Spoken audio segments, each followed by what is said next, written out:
Hi student. आज मैं आपको निलंबन के बारे में बताने वाला हूँ। उससे पहले मैं आपको बिलियन के बारे में बताया, बिलियन के गुण और बिलियन के में विलायक और विलय और विलयता के बारे में बताया। उसके ताप के प्रभाव होते हैं कि नहीं, ताप उस पे दाब के प्रभाव होते हैं कि नहीं, सारी चीजों के बारे में डिस्कस कल के वीडियो में कर चुका हूँ। अगर आप नहीं देखेंगे तो जाकर वो वीडियो को देख लीजिए, ठीक है। ये कंप्लीट थ्योरेटिकल चैप्टर है ये सब, तो आपको कंप्लीट थ्योरी से जो सवाल आएंगे उसमें थोड़ा सा आपको दिक्कत होगा, इसीलिए थ्योरी का मैं छोटा छोटा वीडियो बनाकर आपको अपलोड कर रहा हूँ।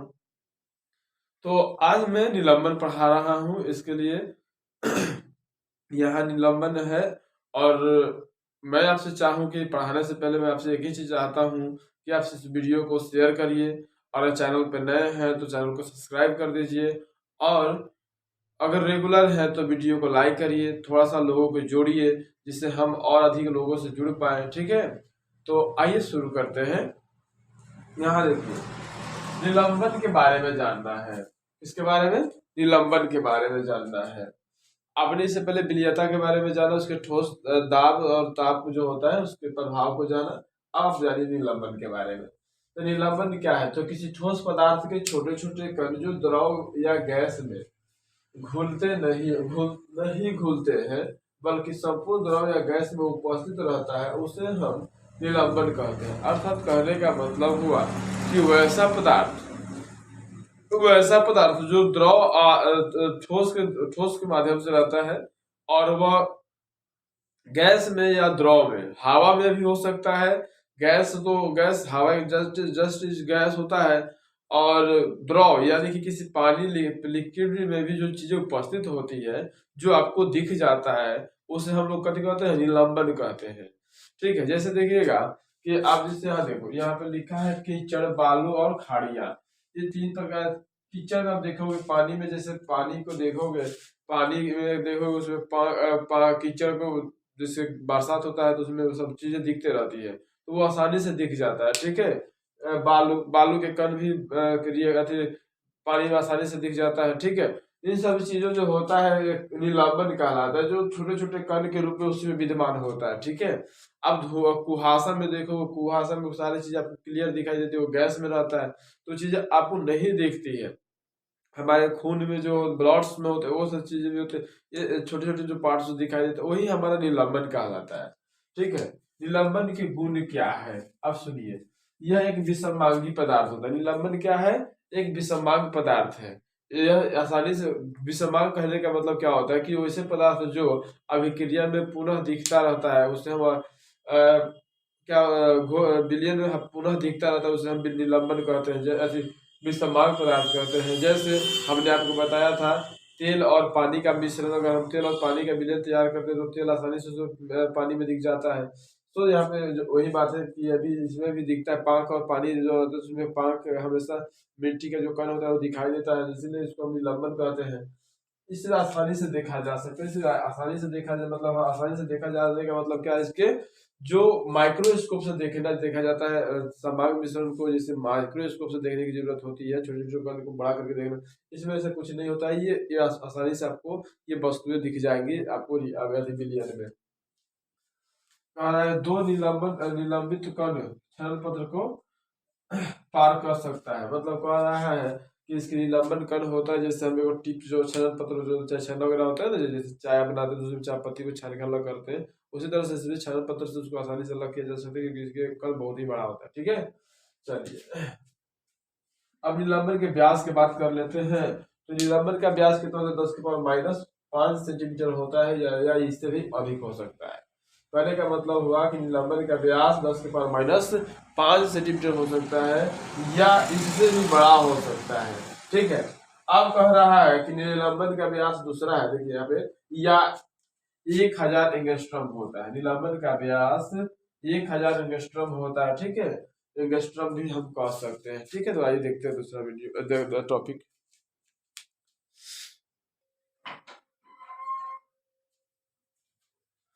अब देखिए, अब जो बनानी है हमको, कोलाइड विलयन के बारे में बताना है। कोलाइड के बारे में, तो कोलाइड के बारे में बहुत सारी चीजें यहाँ पे डिस्कस करनी है। इसमें देखो, कोलाइड जो है कि ये बिलियन के बहुत बड़ा प्रभाव है। इससे एग्जाम में सवाल काफी ज्यादा पूछा जाता है और हर क्षेत्र में इसके सवाल यहाँ से आता है। किसी भी एग्जाम सेक्टर में जाओ कोलाइट से सवाल रहता है, एक सवाल रहना जरूरी है। ठीक है, तो इनसे सब तमाम सवाल पूछी जाती है, बहुत सारे सवाल पूछे जाते हैं। और मैं एक और बात सूचना दे देता हूँ कि 5:30 में शाम में मेरा मैथ का वीडियो अपलोड करता हूँ, उसको जरूर देखिए। बहुत ही मस्त वीडियो बन रहा है। ठीक है, तो आइए देखिए यहाँ पे कह रहा है कोलाइड क्या होता है। तो बिलियन की वह अवस्था जिसमें विलय के कणों का आकार वास्तविक बिलियन और निलंबन में उपस्थित कणों के मध्यवर्ती होता है उसे हम कोलाइड कहते हैं। कभी कहते हैं कोलाइड कहते हैं। कह रहा है कि बिलियन की वह अवस्था जिसमें विलय के कणों का आकार वास्तविक बिलियन और निलंबन बिलियन के मध्यवर्ती होता है, निलंबित बिलियन के मध्यवर्ती होता है, बीच में होता है, उसे हम कोलाइड कहते हैं। अब कोलाइड में कौन कौन आते हैं? तो दूध हो जाता है कोलाइड में। दूध क्यों? क्योंकि दूध एक बिलियन है, लेकिन उसमें जो क्रीम वगैरह जो होता है, जो उसमें वासा वगैरह होता है, उसके वो मध्यवर्ती है, दिखाई भी नहीं जल्दी देता है, लेकिन उसमें उपस्थित तो होता है। इसलिए उस दूध भी हमारा क्या है, एक प्रकार के कोलाइडी बिलियन। स्याही तो आप जानते ही हैं, रक्त, दूध, टूथपेस्ट, स्टार्च का विलयन, धूल का कण युक्त वायु, जैसे हवा में आप जैसे देखते हैं ना, हवा चलता है तो आप उसे उसके रोशनदान सब देखिएगा, जो लाइट आता है उसमें बहुत धीरे धीरे चलता रहता है, वो जो धूल का जो चलता रहता है, तो वो भी एक प्रकार का कोलाइडी ही है। ठीक है, बादल, बादल जब हमारे आकाश में छा जाता है तो सूरज को ढक लेता है, जिसके कारण हमारे सूरज की कण धीरे धीरे हमारे पास पृथ्वी पर पहुंचता है, तो ये वह भी एक प्रकार के कोलाइड ही है। ठीक है, कुहासा जब ज्यादा हो जाता है तो आगे कोई वस्तुएं दिखाई नहीं देता, लेकिन वह वस्तुएं थोड़ी थोड़ी दिखाई देता है या फिर नहीं भी दिखाई देता, तो ऐसे पदार्थों को हम कोलाइड विलयन कहते हैं। ठीक है, धुआं भी कुआं भी हमारा क्या है, एक प्रकार के कोलाइड ही है। धुआं और जेली भी, मक्खन, क्रीम वगैरह, पनीर वगैरह भी सब कथी है, ये सब पनीर भी कथी है, कोलाइड ही कहलाता है। ठीक है, तो इन सब चीजों को हम कथी कहते हैं, कोलाइड कहते हैं। ठीक है, याद रखिएगा इस बात को, कोलाइड के ये सब उदाहरण है। और आप जो ये रंगीन पत्थर वगैरह भी होता है, शेविंग क्रीम होता है, फेम होता है, इन सब चीजों को हम कथी कहते हैं, कोलाइड कहते हैं। ठीक है, कोलाइड। अब कोलाइड के जो यहाँ रकम लिखा है कि कोलाइड प्रायः अपारदर्शी होता है। अपारदर्शी का मतलब क्या होता है कि एक वस्तु के आर पर जब हम नहीं देख पाते, जैसे अपारदर्शी, जैसे देखिए इस बोर्ड के पीछे आपको कुछ नहीं दिख रहा है, तो इसका मतलब हुआ कि ये बोर्ड आपका कथी है, अपारदर्शी है। इसकी जब आर पार दिख जाता, इसके जब मान लीजिए यह वस्तु को, मान लीजिए यहाँ पे कोई वस्तु हमने रखा है, कोई माध्यम रखा है, और ये माध्यम के इधर से आप इधर भी देख सकते हैं, तो ये पारदर्शी कहलाता है। लेकिन जब ये यहाँ पे कोई वस्तु रख देने के कारण इधर के वस्तु, इस साइड के वस्तु आपको नहीं दिख रहा है, केवल इधर का वस्तु दिख रहा है, इसका मतलब है कि इधर कथी है, ये वस्तु जो हम बीच में जो रखे हैं अपारदर्शी वस्तु है। अपारदर्शी वैसे वस्तु जो जिसे हम किसी वस्तु आर पार नहीं देख सकते हैं, उसे हम कथी कहते हैं, अपारदर्शी कहते हैं। तो अपारदर्शी होता है पारभासी। पारभासी का मतलब होता है कि थोड़ी थोड़ी दिखाई दे रहा है या नहीं दिखाई दे रहा है, थोड़ी थोड़ी दिखाई दे भी रहा है या नहीं दिखाई दे रहा है, उसे हम पारभासी कहते हैं।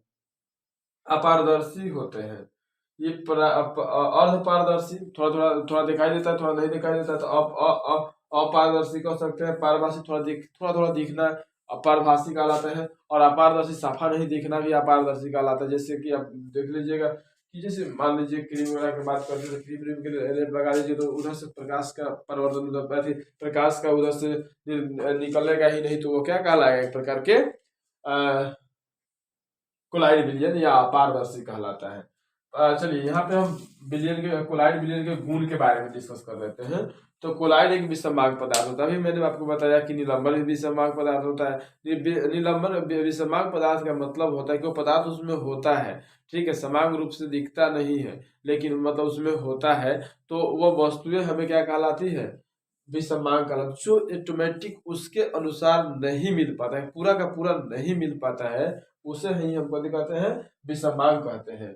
ठीक है, इसे उच्च क्षमता वाले माइक्रोस्कोप से देखा जा सकता है। बात सही है। अगर आप दूध, क्रीम या ब्लड के अंदर कुछ देखना चाहते हैं तो आपको हाई क्वालिटी के माइक्रोस्कोप चाहिए। मान लीजिए आप शरीर के अंदर, आप जैसे आप देखेंगे कभी कभी कभी आप लाइट मारोगे तो इधर आपको लाल दिखता है, यहाँ लाइट मारोगे और इधर करोगे तो इधर आपको लाल दिखता है। क्यों दिखता है? क्योंकि आपने इधर का जो कोलाइड जो होता है ना, इधर प्रकाश का धीरे धीरे परावर्तन कर रहा है। आप अर्ध पारदर्शी कह सकते हैं इसको, थोड़ा थोड़ा प्रकाश का पारदर्शन बाहर निकाल रहा है, तो अर्ध पारदर्शन कह सकते हैं इस वस्तु को, जिसके कारण हमें देखने में तकलीफें हो रही है। ठीक है, चाहे पूरी की पूरी नहीं दिख रहा है। तो अब इस ब्लड का अगर आप टेस्ट करना चाहते हो, तो जब ब्लड का टेस्ट करना चाहते हो तो जब उसको ब्लड का टेस्ट करोगे तो इसमें क्या क्या कण है, इसके लिए आपको उच्च माइक्रोस्कोप के जरूरत पड़ता है, और तब जाके हम लैब में इसका टेस्ट कर पाते हैं। ठीक है, उच्च हाई क्वालिटी के माइक्रोस्कोप से ही हम कोलाइड विलियन को टेस्ट कर पाते हैं। ठीक है, चलिए दूसरा देखिएगा,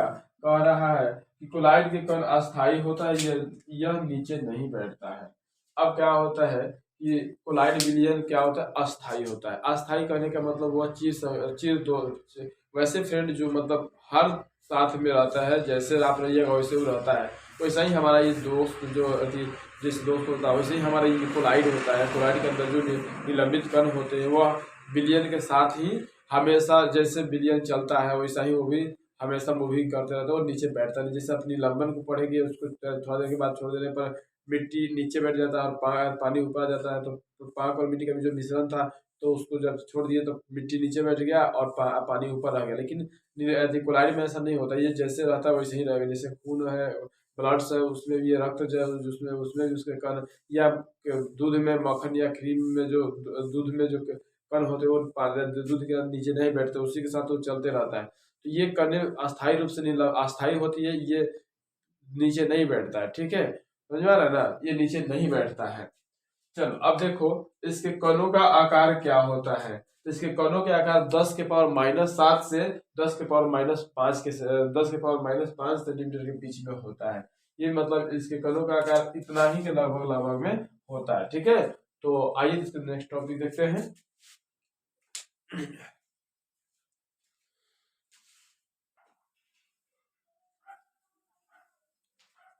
तो एक से यहाँ पे इसके पांचवा प्रकार होता है ब्राउनी गति। ठीक है, तो ब्राउनी गति में क्या होता है कि कोलाइड विलियन के अंतर्गत कोलाइड के कण टेढ़े मेढ़े मार्ग से होकर अनवरत गमन करते रहता है, इसी गति को हम ब्राउनी गति कहते हैं। जैसे देखिए, अब ब्राउनी गति होता क्या है, पहले समझिए कि जैसे कोई कण, जैसे मान लीजिए टब है, उसमें पानी अगर हम रख रहे हैं, तो उस टब में पानी जैसे रखते हैं तो उसके जो उसमें जो कोलाइडी विलियन का जो कण है वो हमेशा अनवरत गतिशील होता है।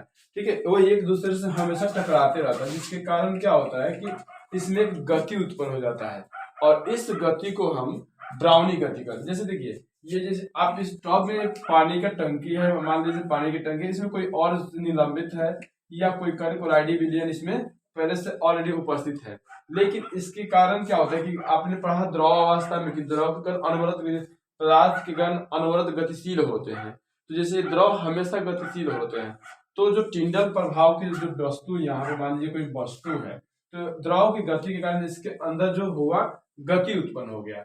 इस गति के कारण इसमें जो गति उत्पन्न हुआ ये टेढ़ा मेढ़ा होता है, जिसके कारण हम इसे गति कहते हैं, ब्राउनी गति कहते हैं।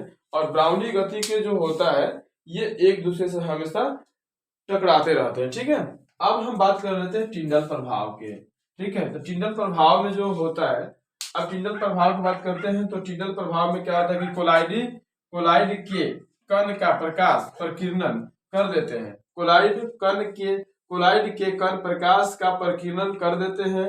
यह कण सूक्ष्म प्रकाश बिंदु के रूप में अनियमित रूप से गमन करते दिखाई देते हैं। इसे हम टिंडल प्रभाव कहते हैं। जैसे देखिए बता रहे, जैसे आप यहाँ मान लीजिए कि आप घर में बैठे हुए हैं और आपको कभी धुलकन उसमें नहीं दिख रहा था, हवा में जो धुलकन नहीं दिख रहा था, लेकिन अचानक रोशनदान से क्या हुआ, प्रकाश निकला, तो आप उसके जो लाइन होता है, प्रकाश की जो लाइन होता है, उसके अंदर आप लोग को बहुत सारे धुलकन दिखने लगा। तो उस तरह के जो प्रकाश जो दिखा आपको, उसके प्रकाश के प्रकीर्णन, जो प्रकीर्णन जो हुआ, प्रकाश धुलकन जो प्रकाश के प्रकीर्णन को जो किया, यह अनियमित रूप से होता है, गमन करता रहता है। इसी तरह से इसको हम, इसी प्रकाश को हम क्या कहते हैं, टिंडल प्रभाव कहते हैं। जैसे आप यहाँ देख लीजिए, मान लीजिए कि यह एक लाइटिंग है, ये लाइट है, ठीक है। यहाँ से हमने प्रकाश निकाला और ये प्रकाश जैसे यहाँ क्या हुआ कि ऐसे आपने यहाँ पे देखा, तो बहुत सारे प्रकाश को ऐसे इसने पार नहीं करने दिया, ठीक है। बहुत सारे तरह के प्रकाश को, कुछ ही प्रकाश को इधर से पार करने दिया और कुछ प्रकाश को इधर ही रोक लिया। ये जो विलयन हमने जो रखा, तो इससे हमें पता चला कि ये जो हमारा विलयन था ये जो हमारा विलयन था, ये कोलाइडी विलयन था। और जिसने प्रकाश को अंदर इस साइड में नहीं जाने दिया, इसका मतलब हुआ कि यह प्रभाव क्या कहलाएगा, टिंडल प्रभाव कहलाएगा। कथी कहलाएगा, टिंडल प्रभाव, ठीक है।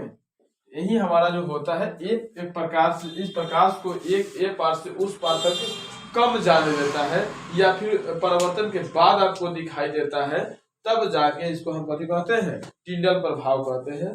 समझ में आ गया होगा। ये कब आप देख सकते हैं, अंधेरे में जब आप कमरा में होंगे, या फिर कमरा में प्रकाश की कमी होगी और बाहर से कोई प्रकाश आ रहा है किसी छिद्र के रोशनदान के से, तो अब आप इसको देख सकते हैं। या फिर अंधेरे में लाइट जलाकर आप देख सकते हैं। कुहासा में जब आप लाइट मारते हैं, कुहासा में जब लाइट जलता है तो थोड़ा थोड़ा लाइट, मतलब जैसे जब आप इधर जलाते हो कुहा में, जैसे मान लीजिए आप कुहा में जा रहे हैं, धुंध में तो जा रहे हैं, तो लाइट जब जलाते हैं तो थोड़ा थोड़ा लाइट के आने वाले व्यक्ति को दिखता है, तो यह भी एक प्रकार के टिंडल प्रभाव कहलाता है। क्या कहलाता है, ये एक प्रकार के टिंडल प्रभाव कहलाता है। चलिए, कोलाइड के नाम की अगर हम बात कर लेते हैं, तो कोलाइड के नाम यहाँ पे 4 हैं। कोलाइड के प्रकार भी इसे हम कह सकते हैं, ठीक है। कोलाइड के प्रकार हम कह सकते हैं, एक में एसोल है, एसोल के अंदर आता है मिल्क ऑफ मैग्नीशियम आता है, स्याही आता है, रंग आता है, ठीक है, कोलाइडी सोना आता है। इस तरह के ये ठोस द्रव दोनों में हो सकता है। एसोल जो होता है ठोस द्रव दोनों में हो सकता है। अगर हम इससे दूसरा इसका होता है पयास। पयास मतलब होता है इमल्सन। इमल्सन क्या होता है, द्रव अवस्था में पाया जाता है। ये केवल द्रव अवस्था में ही रहता है, जिसमें दूध हो सकता है, दूध हो सकता है, जल में परिक्षेपित मक्खन हो सकता है, मक्खन वाला क्रीम हो सकता है, ठीक है। अगर तीसरा बात कर लेते हैं हम जेल का, तो जेल क्या होता है, जेल ठोस द्रव दोनों में होता है, मक्खन और पनीर दोनों में पाया जाता है, ठीक है। तो ये तीसरा होता है, इसका नाम है जेल, ये मक्खन और पनीर दोनों में होता है। चलिए आगे, चौथा इसका नाम है एरोसोल। एरोसोल ठोस द्रव गैस दोनों में होता है। ये धुआं हो सकता है, बादल हो सकता है, कुहा हो सकता है। इस प्रकार से हमने कोलाइड के प्रकारों को पढ़ा और कोलाइड के गुण पढ़ा और कोलाइड होता क्या है, कोलाइड कहाँ रहता है, इन तमाम चीजों को आपने अभी देखा। नेक्स्ट टॉपिक हम लोग बात करेंगे, ठीक है।